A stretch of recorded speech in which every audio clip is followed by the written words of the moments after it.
Hello bachchon, let us see the question. 22 gram of carbon dioxide at 27 degrees Celsius is mixed with 16 gram of oxygen at 37 degrees Celsius.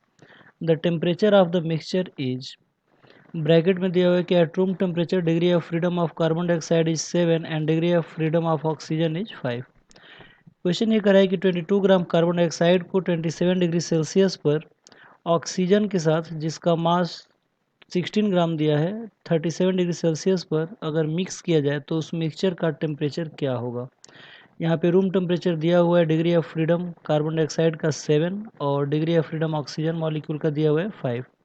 चार option सही है, चार option दिया हुआ है, सही option का हमें चुनाव करना है। फर्स्ट ऑप्शन में दिया 31.16 डिग्री सेल्सियस, सेकेंड ऑप्शन में करा 27 डिग्री सेल्सियस और थर्ड ऑप्शन में करा 37 डिग्री सेल्सियस और फोर्थ ऑप्शन में करा 30 डिग्री सेल्सियस। तो आइए देखते हैं इस क्वेश्चन का मेन की कॉन्सेप्ट क्या है और फिर इस क्वेश्चन को हम लोग सॉल्व करेंगे। तो की कॉन्सेप्ट में हम लोग देखेंगे कि यहाँ पे दो अलग अलग गैस है और उनका अलग अलग टेम्परेचर है और दोनों को मिलाया जाता है और हमें हमसे पूछ रहा है कि मिक्सचर का टेम्परेचर क्या होगा। तो जनरली टेम्परेचर जो होता है किसी भी बॉडी का इंटरनल एनर्जी को रिप्रेजेंट करता है। तो जब दोनों को मिलाएंगे तो हमारा जो इंटरनल एनर्जी है वो कंजर्व होना चाहिए, यानी कि जो क्वेश्चन है वो कंजर्वेशन ऑफ इंटरनल एनर्जी के ऊपर बेस्ड है। तो दिस क्वेश्चन इज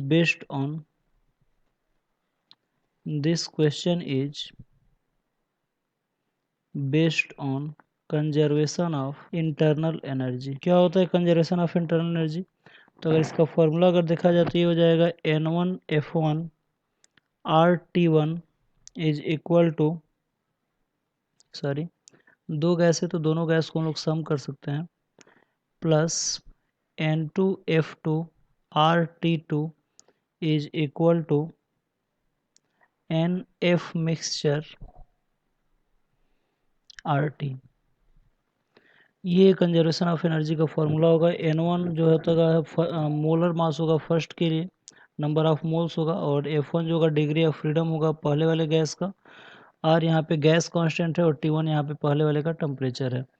वैसे N2F2 और RT2 है, और यहाँ पे F मिक्स जो है वो मिक्सचर का डिग्री ऑफ फ्रीडम होगा। ठीक है, तो आइए देखते हैं इस क्वेश्चन में क्या क्या दिया हुआ है और फिर इस क्वेश्चन को अटेम्प्ट करते हैं। तो सोल्यूशन वाले पार्ट में हम लोग देखेंगे कि जो गिवन है पहले उसको हम लोग नोट कर लेते हैं। तो गिवन पोर्शन में हम लोग देखेंगे कि जो मास ऑफ कार्बन डाइऑक्साइड दिया हुआ है तो ये कितना दिया है, तो ये 22 ग्राम दिया हुआ है।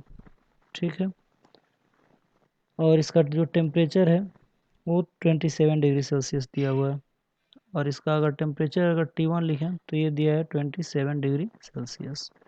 वैसे ही मास ऑफ, अगर हम लोग CO2 की बात करें, ठीक है, तो यहाँ पे CO2 की मास जो है ना वो 22 ग्राम दिया हुआ है। अगर हम ऑक्सीजन की बात करें तो ऑक्सीजन का यहाँ पे मास 16 ग्राम दिया हुआ है। ठीक है, और इसका जो टेम्परेचर है वो 37 डिग्री सेल्सियस दिया हुआ है। ठीक है, तो अगर हम लोग नंबर ऑफ मोल्स निकालें ऑक्सीजन का और कार्बन डाइऑक्साइड का तो क्या होगा, तो number of moles of CO2 के लिए अगर निकालें तो ये N1 इक्वल टू हो जाएगा वेट अपॉन एटॉमिक वेट।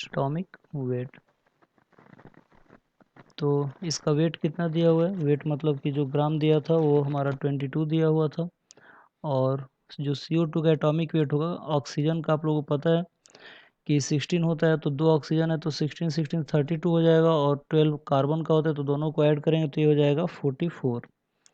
तो ये हो जाएगा एटॉमिक वेट 44 कार्बन डाइऑक्साइड का, और इसको जब सॉल्व करेंगे तो 1/2 आएगा।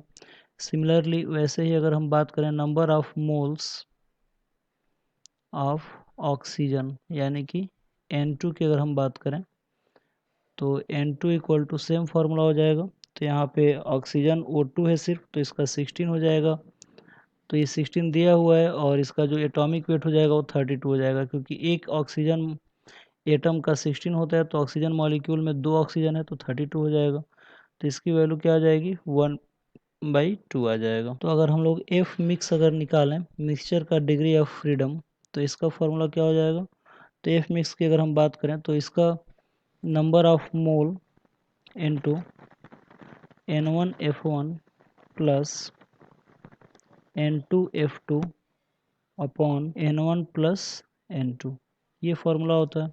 ठीक है, तो यहाँ पे अगर हम लोग देखेंगे तो N1 की वैल्यू कितना है, 1/2 आया है, और F1 मतलब कि फर्स्ट का अगर डिग्री ऑफ फ्रीडम आप लोग देख सकते हैं कि यहाँ पे 7 दिया है और O2 का 5 दिया है, तो ये हो जाएगा 1/2 into 7 plus 1/2 into 5 upon 1/2 plus 1/2, तो इसकी वैल्यू हो जाएगी 7 5 12, यानी कि 12/2, यानी कि इसकी वैल्यू हो जाएगी 6। तो एफ मिक्स की जो वैल्यू आ गया वो कितना आ गया, 6 आ गया। अब हम लोग कंजर्वेशन ऑफ एनर्जी यूज कर सकते हैं। तो नाउ क्योंकि सब कुछ हम लोग कैलकुलेट कर लिए हैं जो जो हमें चाहिए, तो अब according to conservation of internal energy, conservation of internal energy, तो कंजर्वेशन ऑफ इंटरनल एनर्जी की अगर हम लोग बात करें तो इसका फॉर्मूला होता है N1F1 RT1 plus N2F2 RT2 equal to, ये हो जाएगा N F मिक्स RT। ठीक है, तो सबकी वैल्यू रख लेते हैं हम लोग। तो अगर N1 की अगर हम बात करें तो ये हो जाएगा 22/44 हो जाएगा, यानी कि 1/2 हम लोगों ने निकाला था, इंटू 7 हो जाएगा, इंटू आर हो जाएगा, और ये 27 डिग्री सेल्सियस था तो उसमें 273 अगर हम लोग ऐड कर दें यहाँ पे, इसमें अगर 27 में अगर 273 अगर ऐड कर दें तो ये कितना केल्विन हो जाएगा, 300 केल्विन हो जाएगा। वैसे इसमें भी अगर 273 अगर ऐड कर दें तो ये कितना हो जाएगा, 310 हो जाएगा, 310 केल्विन।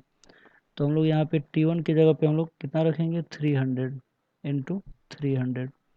ठीक है, प्लस N2 कितना दिया है, वो भी 1/2 आया था, उसका डिग्री ऑफ फ्रीडम 5 था, इंटू आर, और उसका जो टेम्परेचर था वो कितना था, 310।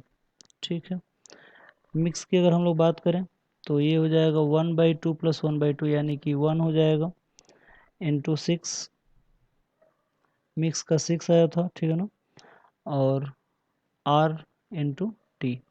ठीक है, तो देख सकते हैं आप लोग कि आर दोनों तरफ है तो उसको कॉमन लेके कटाया जा सकता है, तो जो टी की वैल्यू आ जाएगी उसकी वैल्यू आ जाएगी 2100 प्लस 1550 अपॉन 12।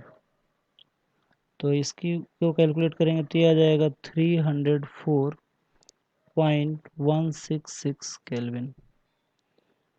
तो अगर हम लोग इसको डिग्री सेल्सियस में अगर चेंज करें तो डिग्री सेल्सियस में चेंज करने के लिए 304.166 में से 273 माइनस कर देंगे तो ये कितना आ जाएगा, तो ये आ जाएगा 31.16 डिग्री सेल्सियस। तो ये इसका मिक्स का टेम्परेचर आ जाएगा। तो आइए देखते हैं कि किस ऑप्शन में सही आंसर दिया हुआ है 31.6।